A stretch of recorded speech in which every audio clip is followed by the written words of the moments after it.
कसा जाणार आहे मिथुन राशीसाठी येणारा जुलै महिना हे मी तुम्हाला सांगणार आहे. तर जुलै महिना मिथुन राशीसाठी नक्कीच चांगला जाणार आहे. एक तर नक्की आहे की तुम्ही स्वतःसाठी, स्वतःच्या ज्ञानासाठी या महिन्यात जास्त स्वतःसाठी सर्च कराल. नोकरी असेल तर नोकरीबद्दल, किंवा तुम्हाला एज्युकेशन काही करायचं असेल, तुम्हाला कुठल्या नवीन गोष्टीची जाणीव करून घ्यायची असेल तर तुम्ही त्याच्याबद्दल स्वतःचा जास्त अभ्यास सुरू कराल, किंवा नवीन नवीन लोकांशी बोलाल. नवीन नवीन लोकांशी त्यांचे जे दृष्टिकोन आहेत त्याच्याबद्दल तुम्ही पाहाल.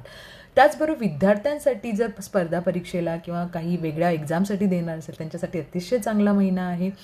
मिथुन राशीच्या लोकांना ऑफिसमध्ये स्पेशली बॉसकडून काहीही जास्त ॲप्रिशिएशन मिळणं थोडंसं अवघड आहे. त्यामुळे स्वतःचं काम करा, स्वतःलाच ॲप्रिशिएट करा आणि खुश राहा. हा महिना थोडासा शांत राहण्यासाठी आहे, अपेक्षा करू नका. दुसरी गोष्ट, मिथुन राशीची लोक स्वतःसाठी पैसा खर्च करणार आहे. जसं मी तुम्हाला म्हटलं की स्वतःच्या शिक्षणासाठी, मग काही विद्यार्थी करतील काही शिकण्यासाठी क्लासेस, किंवा कुठे बाहेर काही कोर्स करायचा असेल, किंवा